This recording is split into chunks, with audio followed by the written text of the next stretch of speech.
One flight, 5 hours, $150. Night drinking with the boys, no, you spend at least the same amount. Yeah, but it's a fascinating sport, and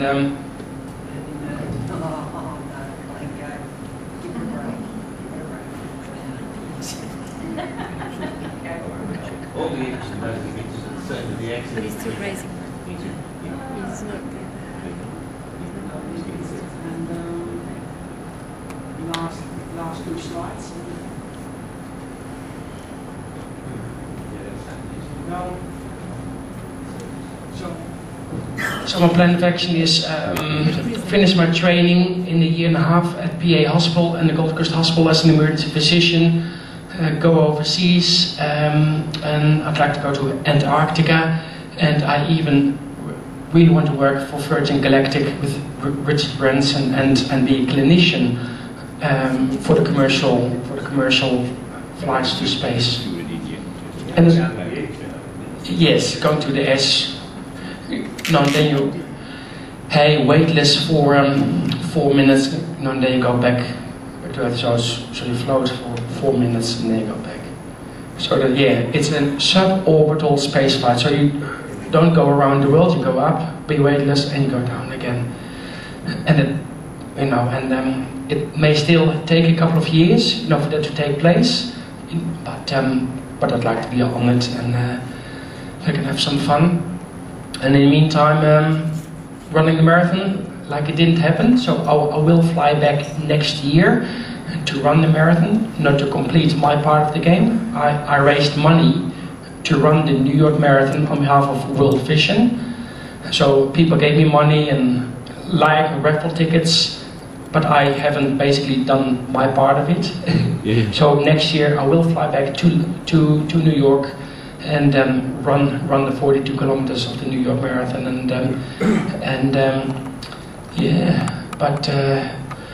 the main intention was to give this presentation before going to New York, but just timing and scheduling had me present right now with you for 10 people, and which is great.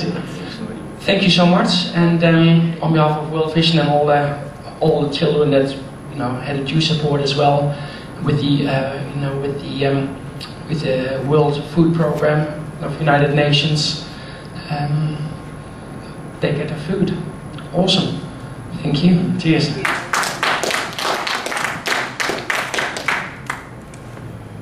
Thank you, Koert, for that interesting, fascinating story, and you're a very interesting person to know. I met him during the Langmark course, and it's been really great to have him as a friend, and most probably we'll have you again to tell us about the marathon when you finish it. yeah.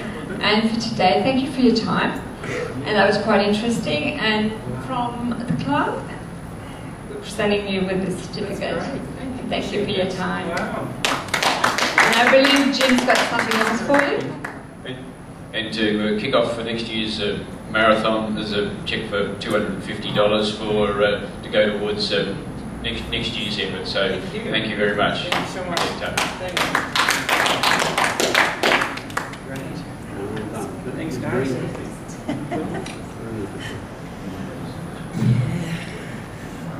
That was fantastic. Thank you very much for that speech. I mean, what you're doing is absolutely awesome. I don't know if anyone has any questions. We did have a question time for Koert. Does anyone have any questions they'd like to ask? No silly questions. I'd love to answer any questions. Yeah. It's it. I just think it's all fascinating from we hear so little about the flying doctor service as such. Say you're working in the mines, are there a lot of mining accidents that come out of Queensland mines? Really, And it used to take about, and until 2 years ago, when something would go wrong in the mines, it would take up to 24 hours for patients to get to a Brisbane hospital for neurosurgery, spinal injuries, So, because when something happens in the mines, the paramedic will have to drive from Emeralds to the sites, check out the patient. Oh, the patient is too sick, let's have a chopper come in. or the role of flying doctors. Flying doctors plane needs to be tasked, the weather needs to be checked, the doctor needs to come, fly to the place, then the patient goes from the mine place, or the doctor needs to go to the mine, then the patient needs to go in the ambulance to the airfield, in the Royal Flying Doctors plane to Brisbane Airport, railroads to PA or Royal Brisbane. So it takes 24 hours. Now it's an hour's flight, doctor's there, treats the patient, 2 hours flight, to Brisbane, so it's instead of 24 hours, it's 4 hours door-to-door time. So it saves a lot of time. That's why you're using the aero medical evacuation. Yes. Rather than the flying doctor. There are two different flying doctors. There are flying doctors like rural GPs who do clinics, like in the TV series. They can also do a bit of taking the appendix out or cesarean section. That's it. The majority of cases are patient retrievals from small hospitals to Brisbane, Gold Coast, Townsville. And those flights are also done by flying doctors, but it's not a protected term. It's like you've got a plastic shirt and people know exactly what it is. Flying doctors is more like a term to use for layman people.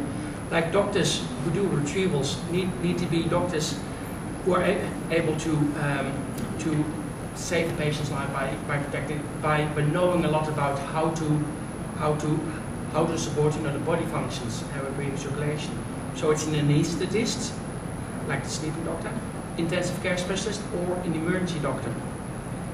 Whereas the flying doctors who do the clinics are GPs. Yeah. So it's two different services, same planes, same pilots, different doctors. But we can do both. Yeah. So it's and it's not as romantic as on the television. No. I don't And most retrievals are at night, with the helicopter and the fixed wing as well. Because what often happens, something happens on the Pacific Island, patient goes to a local hospital, the local doctor can't treat the patients, they've got to bring the insurance company, the travel insurance in Australia, they need to liaise with the European insurance companies. They wake up at 9 o'clock in the morning, or 8, in Europe, so they need to sign a piece of paper. Yes, it's a right to spend $40,000 to retrieve this patient, bring him from Finwa to Brisbane. They need to sign for it. So the patient has been sick for 1 or 2 or 3 days. They need to wait till the signature is done by the insurance companies. That's this inside information. No. It's good to know. Yeah. And then we get tasked at 10 o'clock at night to pick up the patient. So by the time we arrive, Fiji, land on the airfield, little van, with our equipment, go to the hospital, we stabilize the patient, which takes about an hour and a half, put special drips in the neck or in the groin or here, put drains in if necessary, then take the patients from their local hospital into an ambulance. It's often just a jeep or a little truck to the airport, and then so one job normally takes about 8 hours. So we land in Sydney at 3 o'clock in the morning, 4 o'clock in the morning, hand over the patients, then get back into your airplane at 6 o'clock, you fly back to the Gold Coast, and lie on bed at 8 o'clock in the morning, and stuffed up my biological clock for 2 days. Yeah, but I love it. I love flying, and I love adventure, and I love contributing to people. I'd love to contribute right now to you, and you contribute to me with your questions and your food and the little fish and money. I love contributing. I love airplanes, adventure, a bit of adrenaline at times. I'm a bit of an adrenaline seeker, but it keeps me busy. And you like the Learjet? Yeah. I've got a friend that's converting a Westwing, which is an Israeli design, and they're converting it into an aero medical evacuation unit.